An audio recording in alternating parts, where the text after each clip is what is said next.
Rachel. I'm glad to meet you, Sergey. Thank you, thank you, thank you for coming, taking the time, and that's my first podcast. Oh, So great. that's a Oh, very I'm honored. yeah. I just had this Congratulations. idea like a month ago, during the ceremony. So I thought like, okay, I'm going to do it.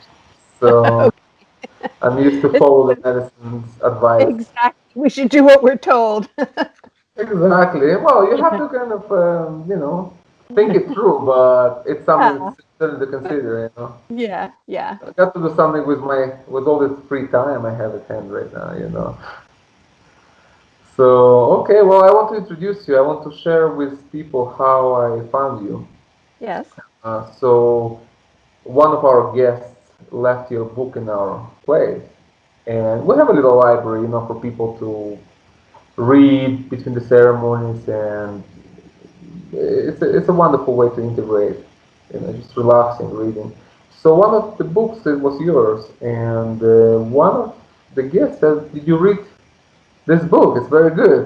And I said, No, I have to be honest, no, because there is a lot of books and there is not much time to read everything. So, but I look at that. I held it in my hands and I kind of skipped through it, scanned through it, and I thought it's a real book, and I felt like it deserved attention. So I read, and then I contacted you and asked you to review my book that just got out. And thank you for taking time doing this. I know that Sure. it's No. not easy because I had an honor to review one book in my life, so it took time. And I was Yeah. a friend, so I couldn't say no. But it took time, and it's an effort. Yeah. And it's totally volunteer, so I appreciate that. You're I just want welcome. I know. I enjoyed reading it. Okay, wonderful. Yeah. So I just wanted to talk about your work, your research, your book, how you got to the medicine, whatever you feel comfortable sharing. It's just a conversation. So start where you want, and we just talk. Okay. Well, thank you. So, I'll start with my falling, ignorantly falling into a ceremony, so to speak. And that is that I was living in New Jersey. You know New Jersey. Yeah, of course. It was February. It was miserable, and I was looking for a beach station. And so I found through a friend, she told me of a retreat center, and I thought, well, that's great. I'll just ignore all the yoga classes and the meditations, and I'll go and sit on the beach. And so it was in Costa Rica, and I was all set to go. I didn't even look at their schedule, or I didn't look at anything, I don't think, or if I did, it didn't ring any bells. And so a day or two before I'm leaving, the person organizing all the logistics calls me and says, "Do you want to participate in the ceremonies?" And I say, "What ceremonies?" Because I didn't catch any of the buzzwords. I had no idea. And so she said, "Well, it's an ayahuasca ceremony." And so I happened to have one of Ralph Metzner's books on my shelf. You know how it is, a book I had bought and never read because I basically liked the art on the cover. So I said, well, let me call you back in 24 hours. And I read the book and I called her back and I said, oh, yes, you can sign me up. And so, people talk about how they're called by the medicine. And I think this qualifies. And so I got there and I had this, that first ceremony is often the bonding ceremony. So I had this amazing experience. And had experience with psychedelics in my 20s, but I'd been a householder and raised a daughter, and I hadn't done anything in decades. And so this was sort of coming full circle for me, diving back into this altered state. And so I had this wonderful experience that helped me resolve the experience I had while my father was dying. And so that was very powerful, and it was an ecstatic experience. I mean, I went out into the universe and don't remember anything after that. And I really have not had an experience quite like that since. I mean, I've had a lot of, sort of after that major opening experience, I've been doing ceremonies, and the work has been all about healing and a lot of personal history healing and that sort of thing. And so that first experience really stayed with me. And of course, I'm a psychologist and a researcher, and I woke up the next morning and I said, "How does this work? How was she so? The medicine was so specific, taking me to that time of my father's death. It was a reliving, and it was therapeutic and ecstatic and loving, and but it was so specific. And I thought, I had had psychedelics before, but never a replay like this, where then I traveled with my father as he was dying, and so that's how I got out into the universe. And and so of course, a northern woman, even with someone translating English into Spanish, the shamans don't want to hear this kind of question. This is not how they work or think. And there is no, I mean, even if it were, what is the answer? I still don't know. And so after this What initial question? experience, the question was, how does this work? How does this medicine replicate such a specific experience? How does it open that compartment of my brain? And it was actually what I had asked for too. It was my intention. I want to go back to that time when my dad was dying the last day, when he was in the active process of dying. I wanted to go back to that because it had such a profound effect on me. And and then I did other ceremonies, and within a year or two, I'm still totally befuddled about how does this work. And by now I'm hearing a voice. And I think, well, that's helpful. The voice is helpful, and the voice says, do the research. And so I'm already in that process of doing the research. And so I'm sort of on my way, not realizing that I'm on this ayahuasca journey in my life. I mean, my life is totally taken over by this process. And at one point, I'm 60 some years old, and someone asked me if this was a dissertation, the research I was doing, and it's like, no, I did my dissertation 35 years ago. This is just because I've been called, and so that's where the original research came from. And one of the questions I asked in that research that had been given to me by this woman shaman who's very sensitive and refined and intuitive, and she said, well, ask your people, do they have an ongoing relationship with the spirit of ayahuasca? So I hadn't read a lot of books then. I didn't know. And I'm like, oh, yeah, that's a good question. So I asked that question. And then when I'm doing the data analysis and I'm looking at out of 81 subjects, 54 said they had an ongoing relationship with the plant spirit. And I thought I was the only one hearing a voice. I didn't realize three-quarters of the people did. And so that just shook me really to my roots. And now, of course, I'm more used to that, and I sort of accept it more gracefully and graciously. And I know those of us who do feel that kind of connection, ongoing relationship, the primary feeling is one of gratitude. We're so grateful to have that connection and that healing and the help, and so that's really what started me on the journey. And so the book grew out of that, listening to ayahuasca. I mean, the book really grew out of that core experience that I had. And I That's understand now, very good. I assume you have a relationship with your primary plant medicine. Yes, of course. It's definitely a relationship. That's exactly how I treat it. And it's something you build, and it's the same like with people. It's something that you work on. You know, Yes. and over years it gets strengthened. You make it stronger. You make it deeper, Yeah. and you just learn to listen to it more. Yeah. Yeah. Over time.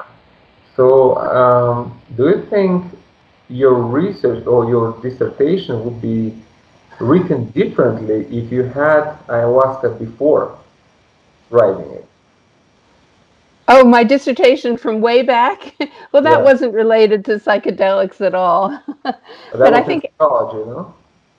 that was this, it was psychology, but it wasn't about psychedelics. I don't think I could have gotten you. I did it in the 70s. It would never have passed a committee. It wouldn't have gotten through. Pretty Now people cool. can do it, but Hmm. back then it would never have been possible. Hmm. But But that's, everything is different. Uh, yeah, yeah, literally everything is different since that. exactly. Yeah. And that's a good thing that you can now implement this into a research and dissertation, something that people couldn't do before. That's becoming Yes. possible right now. Yes, people are beginning these professional careers studying psychedelics in a way that I could not have done. It's now 50 years later. So there are opportunities that I would not have had. And I'm very grateful for this young generation, and to me even now, the some of the researchers are 40 and 50 years old even, and I still think of them as young, and they have a career opportunity that I could only have dreamed of, and I'm very excited for them and for all of us to be learning so much more. And yet, even with all the research that's being done now, I mean, the mystery remains. We don't really understand how these medicines work. And so there's still a lot of mystery surrounding these experiences. I think it's not going to change. This aspect will always remain, regardless how much research you will do. The There'll be mystery is mystery. there.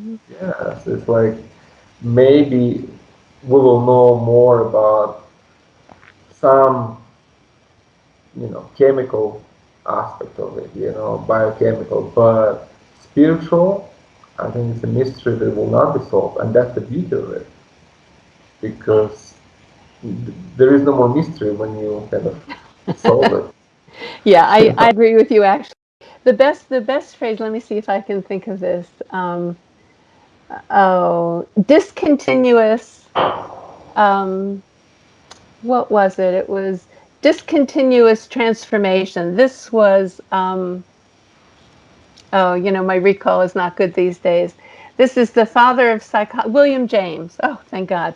William James is really the father of psychology, and he wrote in the early 1900s. And he talked about discontinuous transformation, where there's a spontaneous leap in personal transformation. Often it's a spiritual conversion experience where someone uh, has a huge religious experience. I mean, people still report spontaneous, what's now called in psychology a quantum change.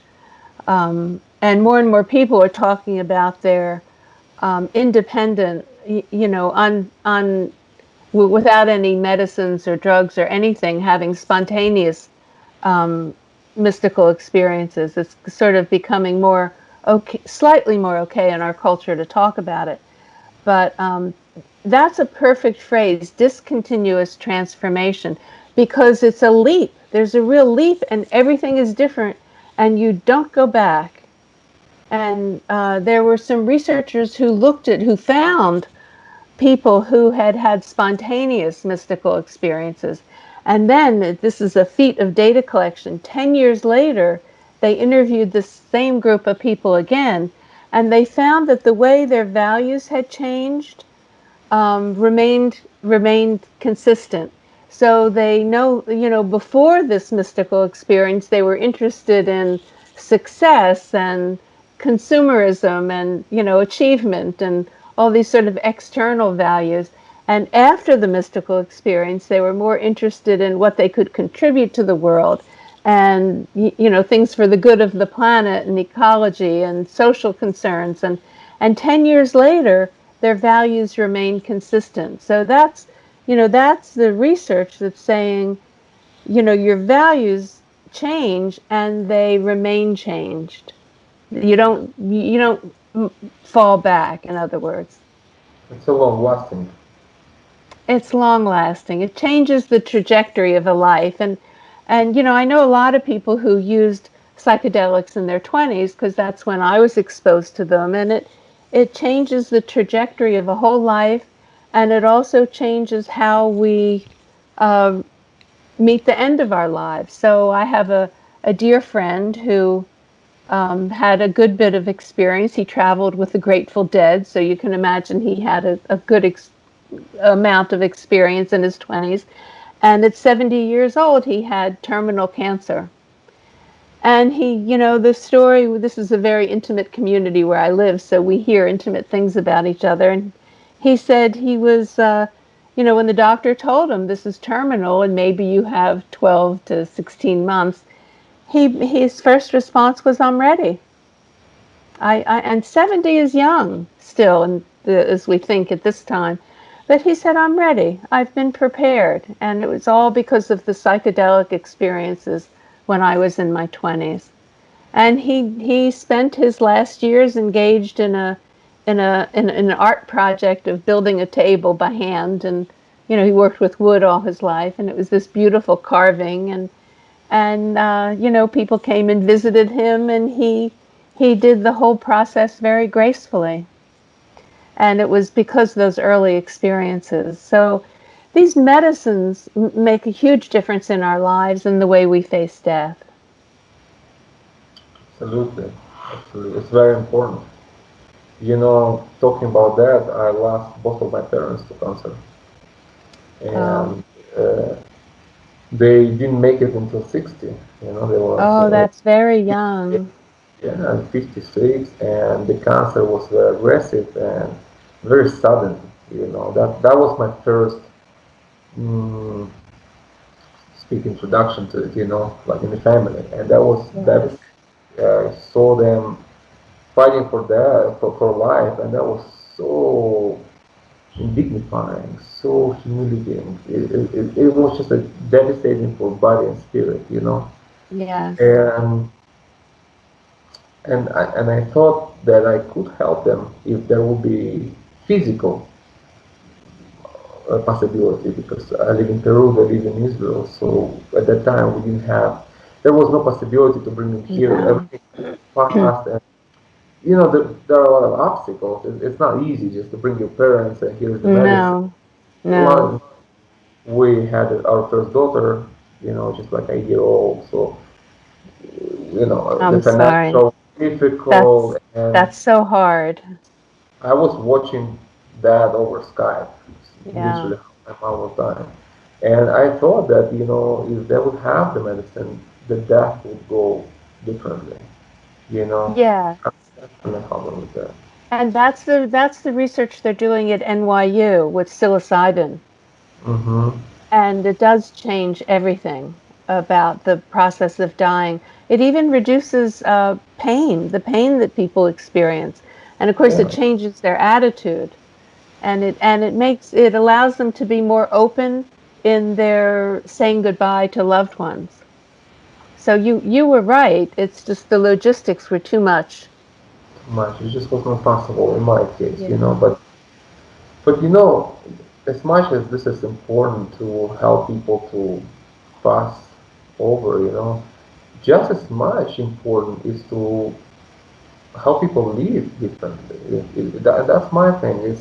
My question is like, why do we need to wait until we are in a deathbed to have a possibility to experience with psychedelics and plants? How much more beneficial it would be if you start early, while we're still alive, while we still have energy to live, while we still have time to change things. It just can improve your life so much and enhance your experience so much that by the time you come you know, to your death, you'll be much more prepared. You'll be looking back like, all right, I've done it, and I'm Yeah. living in peace. Because the medicine takes you out of this hypnotic cultural trance and brings you to the moment. And then you can start seeing, like, oh my God, my life is moving right now. It's happening right now. So it kind of intensifies your experience. And by doing this, it just increases your lifespan in a sense. You know, the years are the same, but the experience, the Mhm. intense experience is different. Yeah. Yeah. And comparing this to a person who just, you know, living without any altered state of consciousness, just very much in the matrix, and then suddenly something happened to you. You know, the world stops, and you realize that, oh, you know, that's it. It's very shocking. Yeah, yeah. I have a research background and I was in private practice for about 35 years. And I worked with people who were well functioning and interested in spiritual development. So it was a small kind of practice for, and so I had a lot of experience working with people with their lives and the unfolding, and even with that kind of high level functioning people, there are things that don't. What I say is ayahuasca and the other psychedelics. They do things that don't happen in a therapy office.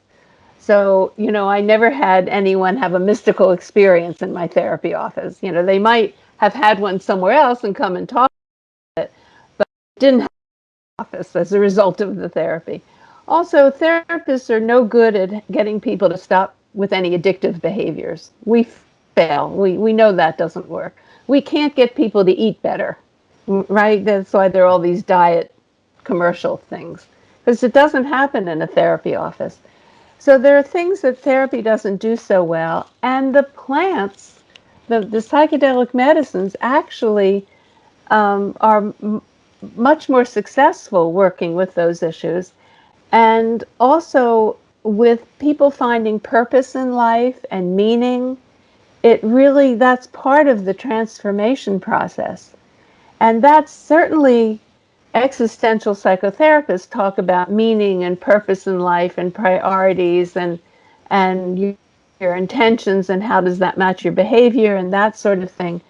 But people come out. You know this because you've dedicated your life. The purpose and meaning of your life has emerged out of your personal experiences, and this happens with medicines in a way that is bigger than what can happen in a therapy office. But I do have to say, there's that phrase, one night of ceremony is worth 10 years of therapy. The other side of it is therapy is very good at cleaning up childhood um, issues. Trauma, yes, but issues in general.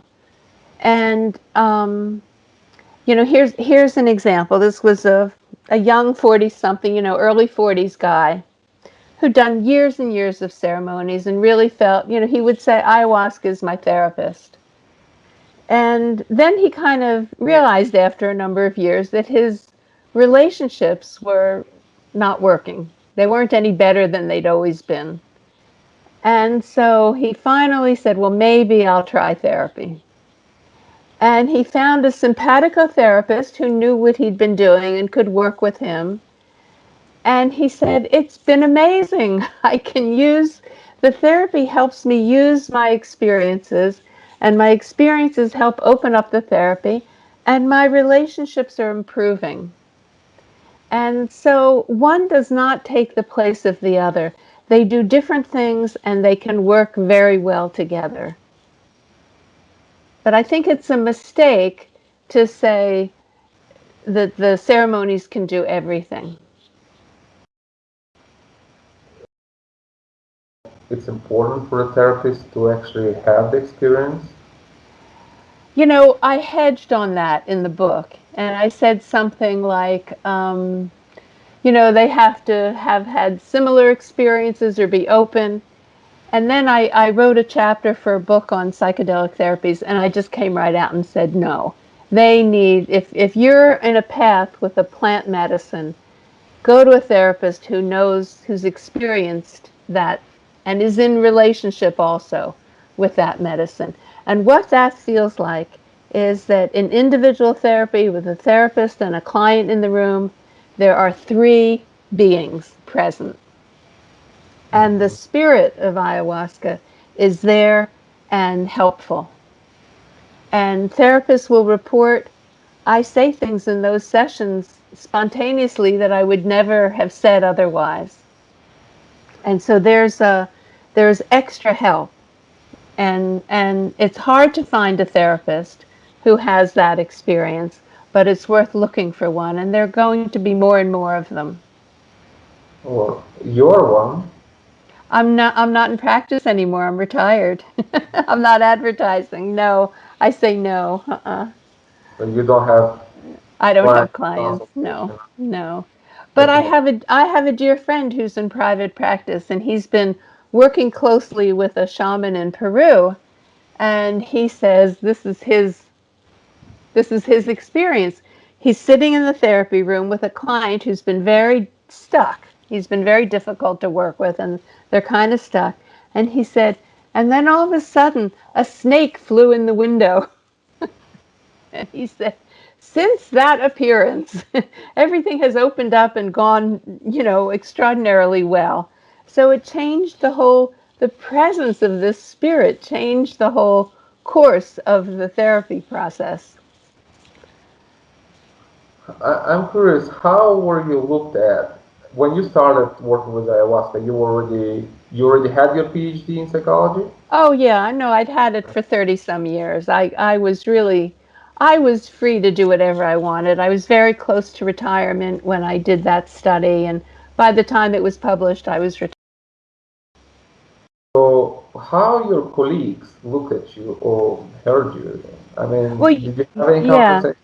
yeah. I had a co-author on that study, and here's how it went. Research is taught, um, at least for me. I learned it in a research office with a mentor, with a woman psychologist. And what I say is 10 years in the office, I didn't write anything that she didn't look at. And we talked about everything. So this was a real hands-on mentor. And she had had a mentor who was very prestigious in the field of psychology. He received a lifetime award from the American Psychological Association. He was very well known. And and he and I had always wanted to do a study together, and we somehow never did. And so when I was beginning this research, it was 2008 or something like that, and he was in his mid 80s. And I talked to him about it, and he was interested and, very warm. I mean, I have this ongoing relationship with him, and, he's very warm and kind about the whole thing. And then I'm sitting in a ceremony, and I hear this voice involve, the voice says, involve Lee in your research. And I like turn into a snotty 16-year-old. And I basically say back, oh, yeah, I've talked to him. I've been there. I've done that. Very calmly, the voice comes back and she says, no, involve him in the research. So I call up Lee. I mean, he's been director of research for all the VA hospitals in the country. He's been the director of research for the American Psychiatric Association. He's very well known. And I say, Grandmother Ayahuasca has told me I should involve you in the research. And there's this pause on the phone. Then he says, okay. And he's just been I mean, this is my colleague who's been the most closely involved, and he's been very open, but he's extraordinary. And when we published, I said, Lee, there are really three authors here. And he said, I know, but they're not going to publish that. That's too But much. but we both felt that. We both knew. We'd had consultation from her. We knew there were three beings involved in that study. But did you have any? I would like to hear if you had any confrontations with your colleagues, or in your department, or other Well, people. Who, I was so close to retirement. I didn't have any issues come up. I did hear Roland Griffith talking to a medical student, and this was way early in the whole process. So this was about 2007, say.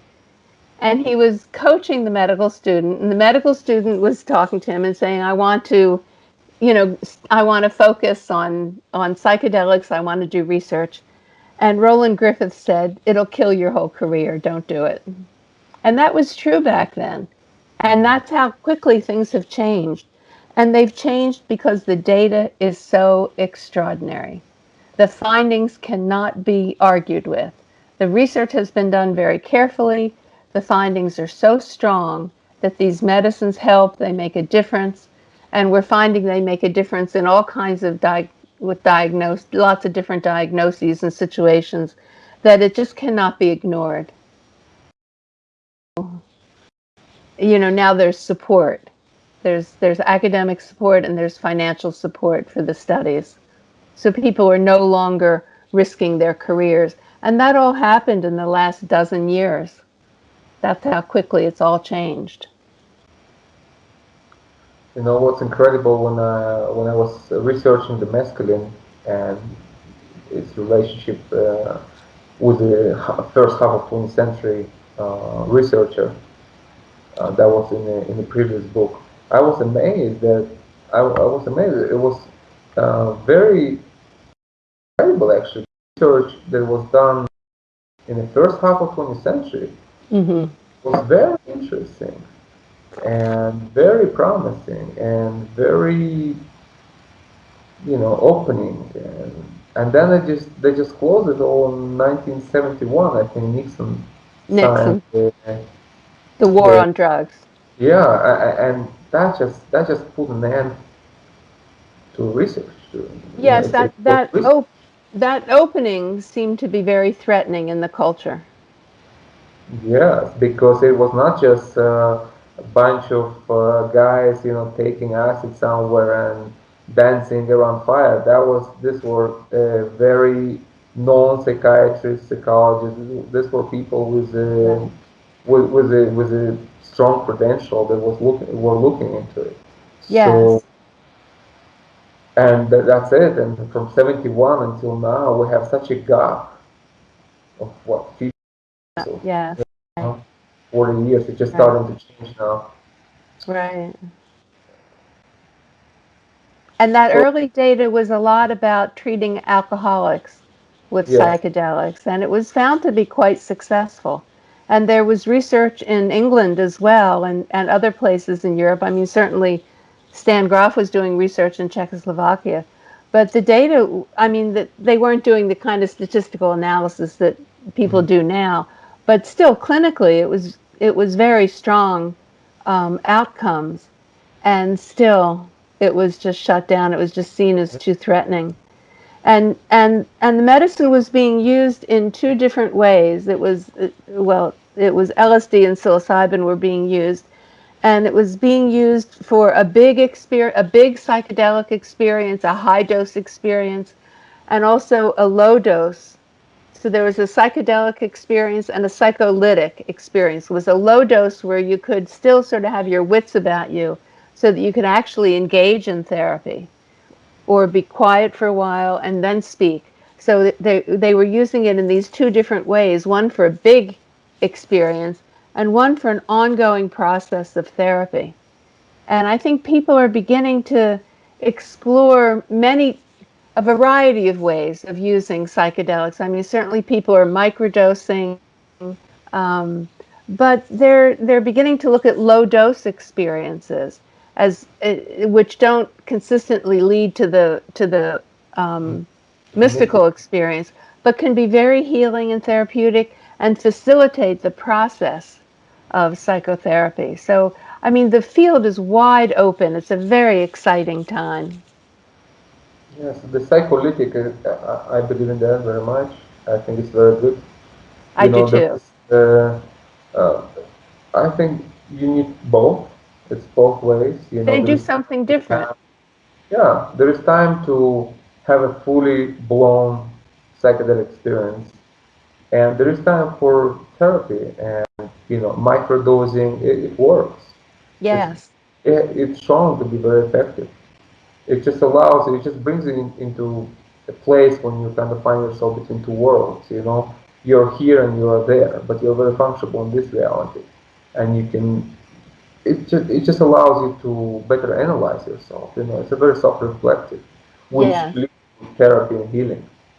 And then Yes. you work through some stuff and you're ready to have a powerful experience, then it will come in a better way after this. You are more prepared for that. So I Yes. see benefits from both. Yes. And there sometimes, what I call excuse me, what I call, the American um, consistent error is more is better. These are kind of the Wild West. And so there's been a tendency to take higher doses and more is better and more frequently, and sometimes that's an escape. That's a way to avoid some of Really, um, the personal issues that don't come up in that full blown experience. So these medicines can be used in a variety of ways. And absolutely. yeah, Escapism is it's part of it. If you're not careful or not aware, it can be used that way, and that's a misuse of the medicine, of course. yes. You want to look inside. You want to understand yourself. That's why you do this.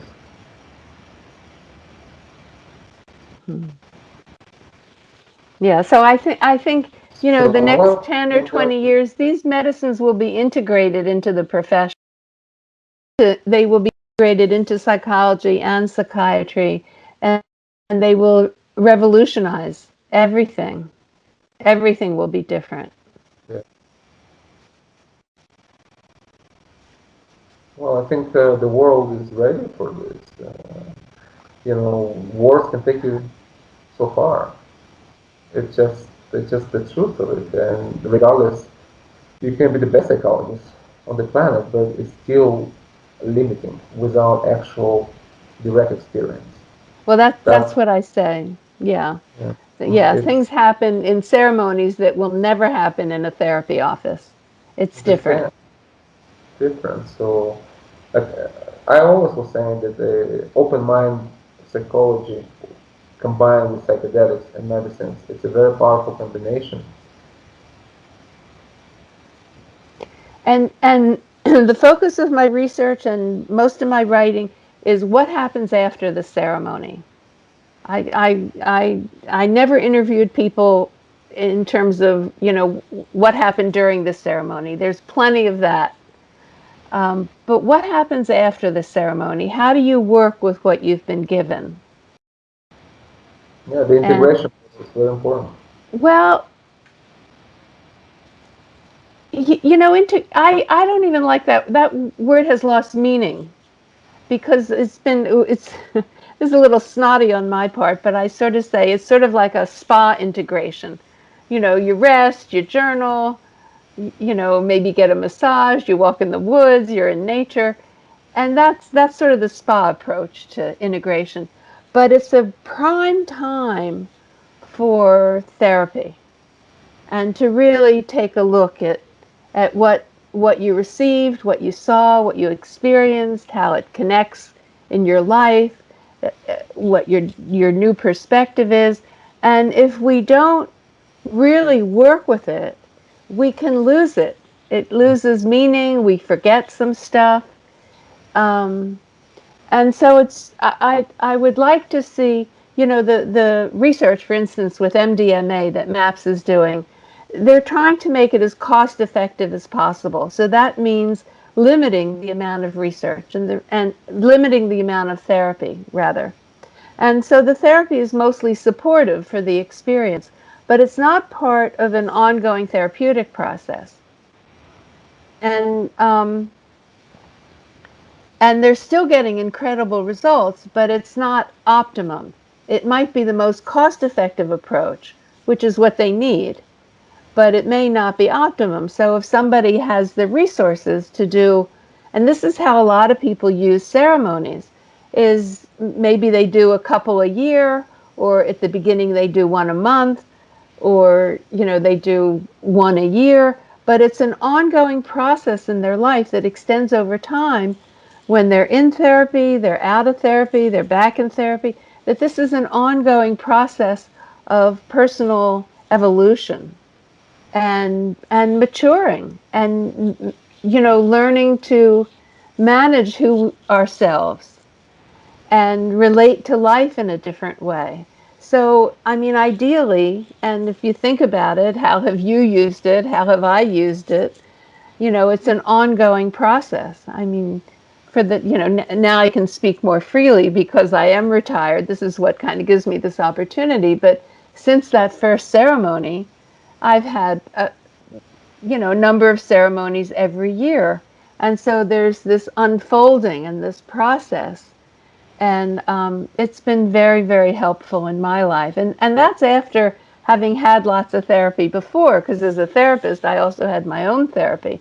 So, I was not on virgin territory, so to speak, but it was working with some of my history in a very different way. You just mentioned about prime time after the ceremony. In your experience, what do you think that prime time means in terms of actual days, weeks, month? What is the prime time? Well, we certainly know it's those first couple of days, and then it there's a fading. And we know, for instance, just looking at the serotonin levels, that for the initial antidepressant response, we know that subsides. The serotonin levels go down. And that's just one sign of it. And they go down within 2 weeks. Um, So you can measure that actually. yeah, that's been measured. Mhm. Uh, but I think it fades naturally and normally. And so it's a question of what we choose to do with it. And a there's just a process. So let me talk about my own addiction to junk food. Mhm. So this is, anything with sugar in it, basically, or that ends I, up being I sugar. share it with you. I'm on the same page. I'm I'm sorry. guilty. I'm sinful. Yes, all of the above. And so I've got 15 years of ayahuasca ceremonies. I would say, and the ironic part of it is, I never drank very much. I would drink maybe half an inch or an inch of wine with a meal, sometimes in a social situation. I never drank very much. And this past year, I can't even drink that much. So it's like I didn't even need help with that. No, thank you. But, I really don't drink at all now, which is sort of, the bad joke of it. But I have to say, I am finally making progress. And I am not craving sugar and junk food and candy, and let's throw potato chips in there too. I don't have that craving anymore. And uh, and it took me a while to realize I'm different. So it wasn't like I came out of one ceremony and thought, my addiction is cured. I no longer have the palate of a 10-year-old, which is how I describe myself. But I now feel on pretty firm territory that I'm really different in relationship to those addictive junk foods. But look at all these years, and I have to tell you, at one point, um, grandmother ayahuasca had told me again and again, stop eating that crap. And I tried. I didn't have control over it. And then I get the message where this is a totally different ceremony a year or so later, and she says, now I know she doesn't talk to everyone like this. We each have our own versions, but she says to me, I underestimated your childhood history. I understand why you can't follow my directions. You can't do what I'm saying. And I was like so relieved. I mean, it was bad news to get that kind of diagnostic evaluation from a plant medicine. It's like, oh, I'm worse than you thought. Yeah, sorry, I Thanks can't a help you. lot. It's Right. okay, you can be what you are. Can I But help you? it was such a relief. And then, frankly, it was still a lot of years later for me to report, now I think I've really shifted.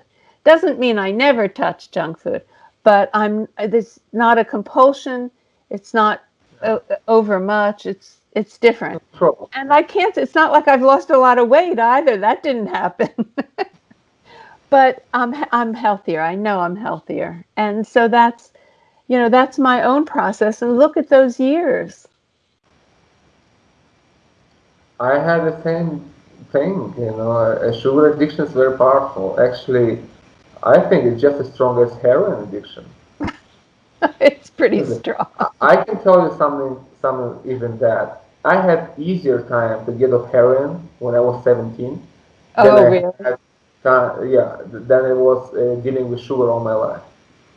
It was just so much harder. And Mhm.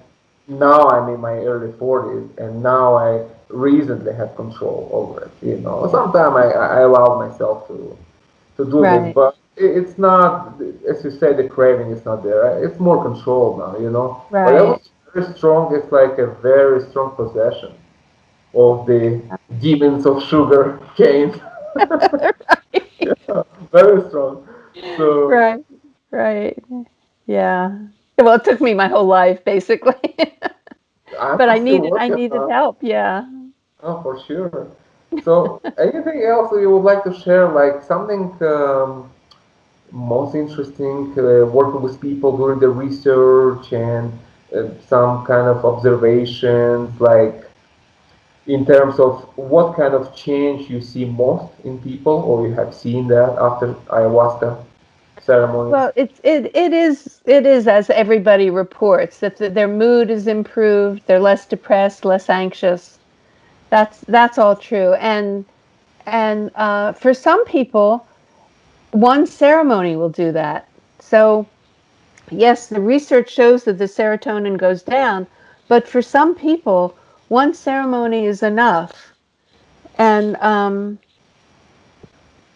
and that changes everything. If they're less depressed, they're more open, they're more available, their relationships improve. Um, they can relate to people easier. They're more social and connected. They're more present. I mean, this is really a lot of change, and I've heard that from people after just one session. So, I mean, there are these what I call miracle cures where it seems like one session is enough. I think for most people, there's kind of a process of opening up, uh, and and there's a different relationship to nature. I mean, you're living in the midst of the wilderness, right? You're in a natural In the mountains, yes. in the mountains. I'm on an island off the coast of Maine that is very protected. I mean, more than half the island is a wilderness Forest. park. Yeah, it's forest. And I was just actually, before I got here, I was sitting with some people out on a deck, and we were talking, and these are seasonal people, and they were saying, we've never been here more than a month at a time. They come for their annual vacation.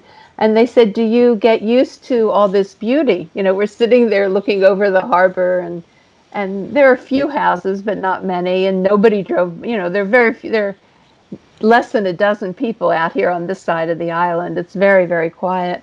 And they asked, do you just begin to take it for granted? And the other people of us who were there who stay here for 6, 7, 8 months, we all said no. We don't take it for granted. We don't habituate to the beauty. It's almost as if we turn the corner and we're surprised every time. Yeah. And the relationship to nature changes. And so a group of us had been walking every morning and really looking at the day-to-day changes in nature. And we're now in the midst of fall, so the leaves are changing and the trees are becoming bare, and noticing the small differences every day. The whole relationship to nature changes. Yes, So, I have high hopes that as more people open in these kinds of ways, the ecological awareness will shift, and we'll have a greater commitment to taking care of the planet. conservation. Absolutely. I feel very strongly Yes. that that's coming through the medicine very strongly. Connection to nature, a desire for preservation. You just feel it. And Yes. I relate to very much what you're saying about not taking for granted the beauty. Yeah. These mountains that I see every day for nearly 12 years now, I see them just as beautiful as the first day I came here. Yeah. I love them. I love each of them. They're all different. They're all beautiful. It's just the relation to them. And so It's you self renewed. yes, right. And do you have a relationship with the spirit of each mountain? Is there No, that? no, I wouldn't say that. I wouldn't go that far. It's just a general mountain spirit, Yeah. that I connect very strongly. And I'm a city guy. I was born in a city. I live in a city. In all the countries that I lived, it was city life. So for me, Uh-huh. mountains is a completely different world. Yeah. And my idea was always being, living at the ocean somewhere, or I love the ocean, I love the sunset. So mountains, I thought, well, maybe it's a bit too dry for me. And when I came here, I just felt very much home. Yeah. Like this is my element here. Feel good here. Feel finally at home after living in four countries. Yes. Finally, I Right. can say it's a big thing to say that Yes, when it's you a big live thing. your life with the constant feeling of being homeless, and not because you don't have place to live, you have I apartment, understand. but being Right. homeless spiritually, like you don't know where you Right. belong. Right. Big Right. thing. Finally, call a place at home. And that came through the medicine, one of the things. And Yes. everything came through medicine. And my family and everything. Yeah. So I have a lot of only gratitude for that. And it's interesting that me and you, we were called to the medicine the same year. It was 2005. Ah. Uh-huh. Yeah. I had my Yeah. first ayahuasca in Huachuma. I came to Peru for 5 weeks. It was December 2005, 15 Uh-huh. years ago. And Yeah. you, I think it was February, if I Yes, remember correct. correctly. Correct. Yeah. So it's interesting how Yes. different people come to the medicine from different walks of life and different Right. perspectives and different professions and different genders and ages, and then how the medicine transforms each Yes. person in a unique way. It's very interesting to observe Yes. that. Right. One question I want to ask you before I forget: uh, do you think that when we talk about this prime time after ceremonies and the serotonin level goes down and a person kind of relapse, do you really think it all has to do with serotonin, or you see that it's beyond that, the Well, healing? it's yes and yes, it's about the serotonin and there's the mystery. And that we really don't understand. And and there with an alive new relationship, a spiritual relationship with a plant teacher, that then becomes ongoing, and people connect to that presence in through meditation and in dreams, and so there's an ongoing process that happens. And I know, in writing the listening to ayahuasca book, I had help. I had a lot of help with that book, and things just happened serendipitously, and I know I had help with that book, and so that's a different life. Would you like to share something about writing the book? Did you have any? I think it's chapter 8. It's a chapter on brain research, and this is not my area. So I had read a lot, I'd studied it, but I needed a neurologist to look at it. I needed a cognitive science to look at it. And I thought, I'm one or two people away from the Dalai Lama, but I don't know anyone who knows a cognitive scientist. And then an old friend of mine, someone I've known for 50 years, I'm in California. She comes to Berkeley to visit her mother.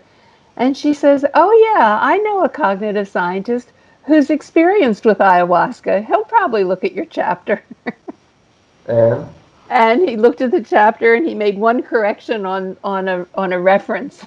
He didn't change the sentence. And we're now good friends. So now I do know a cognitive scientist. But I felt the serendipitousness of that. I mean, it happened within a week. It was very fast. It happened, and he was willing to do it, which takes time, as you know. It's 25, 30 pages of dense material, and there's nothing in it for him to do it. And he did it as a favor. It was just a generosity.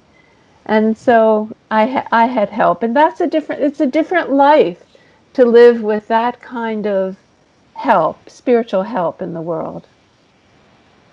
A few years ago, I had during the ceremonies, I was starting to receive these messages about trying to gather an academic, scholars, neuroscientists, psychologists, uh, people who serious in their um, research career, and to bring them here and drink medicine together and just see what happens.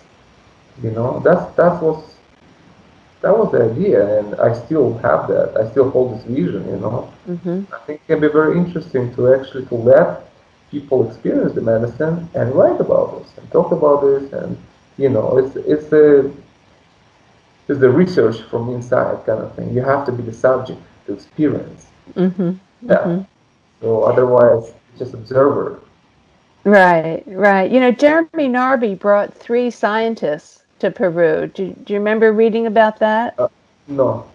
Yeah, this is his story. He brought three scientists to see if their experience in ceremony would help them with their research Re- studies. mhm. And two out of three of them said yes. They were able to see things in a new way that led to a breakthrough. And those were the two women, and the man said no, it didn't make a difference. Mhm. But nobody bats 1,000. And there's a woman from Australia who's a biologist who has had now she's her career has been harmed because she's written about how plant medicine has helped to guide her research on plants, and she came to some very interesting scientific breakthroughs. But her career has been harmed because of she's been open about the source of her inspiration. I can't retrieve her name right now, but I can send it to you if you want. It's a really interesting story. I would love to talk to her about this if she's open. Yeah, Because, yeah, but don't you think it's weird that the results don't matter, but the method is? So what the result kind of exactly. the method override the results? I mean, as a scientist, I'm not a scientist, but just logically speaking, if I would be presented with a work that lead to some breakthrough in healing therapy, whatever is the case, I wouldn't. And the person will say, I went to the forest, ate some plant, and I came up with it. It's like that does not invalidate Right, the right. result. It's like the same thing with Mendeleev. He went to sleep and then he woke up and the whole table fell. Yes, So right, right. You would the think it table is would still be there, the order is still there, the research is still there. right. You have great references about that in your book, about these kind of breakthrough experiences that scientists have. Yeah, I'll send you her name. That would be Yeah. interesting to talk to her if that's possible. Because you see, that's just a bias. Yes. It's very biased, attitude to research. It Right. They has to be didn't, you're exactly right. They didn't question her data. They didn't right. like it. It's Right. there, but the Right. It was methods there. are unacceptable. But Right. so if you have a dream and the angel tells you about something and you wake up, I mean, what about Descartes? I mean, the whole thing that he came with was inspired by angelic voices in a dream. The Right. whole scientific method. So the science feel comfortable to use that for 500 years, but but Not the angel. not we'll the just angel. we'll You just know, ignore the angel. yeah, you just ignore the angels and just use the scientific method. I mean, this is where we are still. We um, are still in that place. yes. That's something that I think need to be changed. The methods are valid if they lead to valid results. We have a ways to go. Here in the States where, it's a very tense time between the virus, the COVID-19, and the presidential election. We have quite a ways to go. Yeah, yeah, the psychedelic research taking a back seat right now. Right now. But I will get back to it, Yeah. because it's a Yeah. very valid subject. You cannot ignore this. Right. As you said in the beginning, the data is overwhelming. You Yes. cannot ignore it easily anymore. As oh, Right. this is crazy. This is drugs. It's No. just serious people are involved, and the more people with solid background coming forward, the harder it will be to reject them. Yes. Yes. So, anything else you would like to add? The current project I'm working on is I've been interviewing women elders who have been psychedelic guides for at least 20 years. So these are the women from the underground. So when Michael Pollan, began research for his book, these are the people he went to. And so I've been interviewing them. I'm the first person that they've talked to because they're very, very quiet and discreet. And, they've been at decades. They could lose, their whole life could come tumbling down. And they all have uh, relationships to the plant spirits. So, They're, is it a they, book? it'll be a new book, yeah. But that's the one thing that they all have in common is that relationship with whether they're angels or plant spirits or whatever they are, there's a relationship with the non-human realm. Hmm. Well, I'm looking forward to read that book. I hope to write it. I'm just beginning. Okay. How long it took you to write listening to ayahuasca book? You know, Joe Tafur asked me that question. You know Joe Tafur?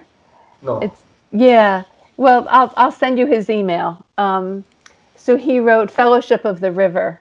He's a medical doctor, Mm. Colombian American, and he asked me that question at a big conference. And I had just met him, and he went up to the microphone to ask me this, and the honest answer is 10 years.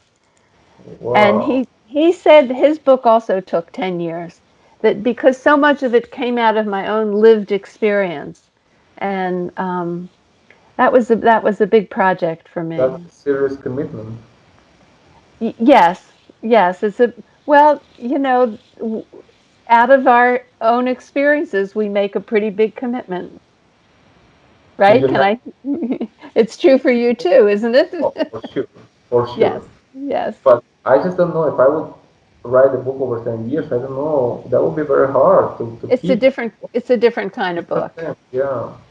Yeah. Did you have any time when you thought like you will never finish it? No, no. I You had just help, so I never doubted. well, I recommend your book very much. I find it to be very good, very well researched, very honest, very sincere, very well written. I really think people need to read that before considering to drink ayahuasca.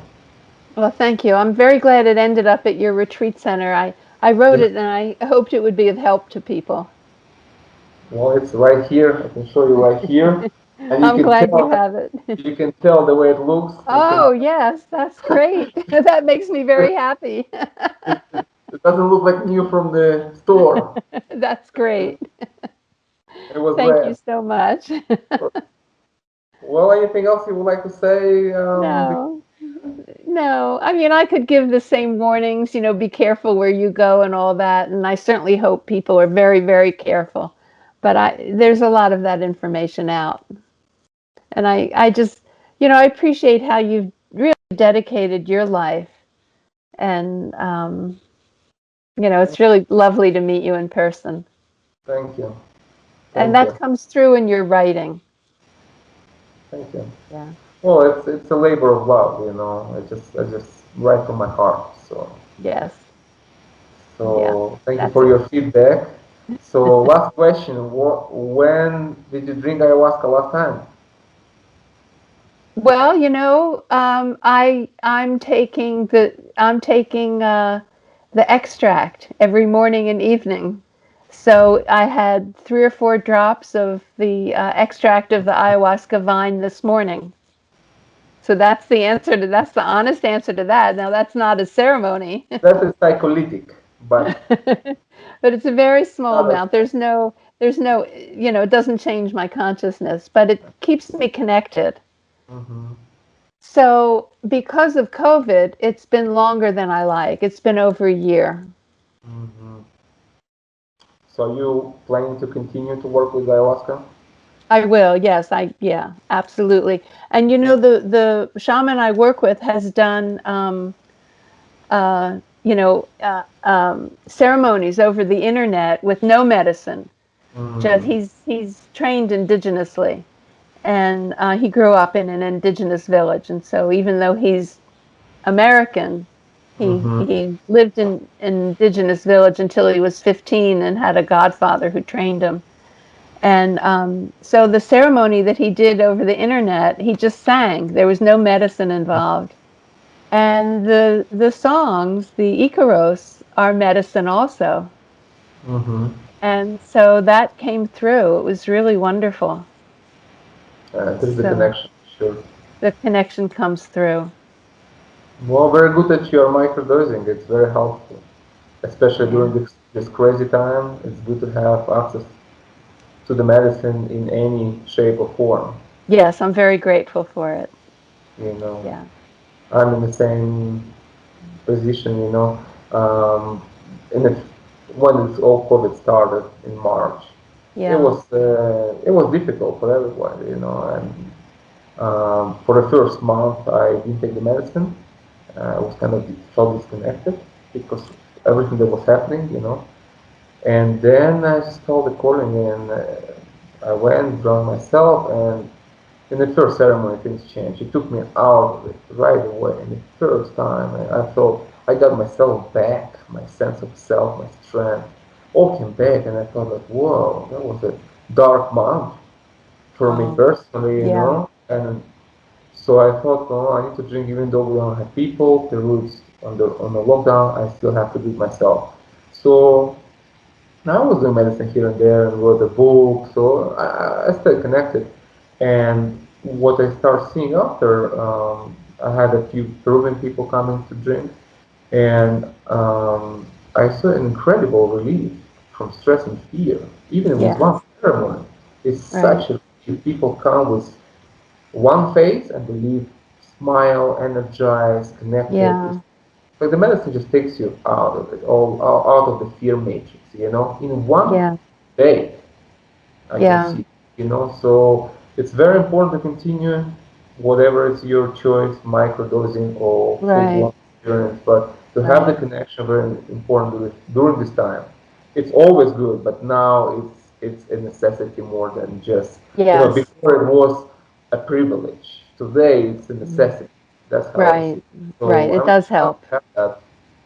Yeah. Yeah. So Very good, Rachel. so So, thank you. well, I enjoy very much talking to you, It's and been lovely to meet you. thank you very much. And I wish you all the best from Peru, and let's keep in touch. Yes, absolutely. Thank you. Thank you so much, Sergey. Thank you.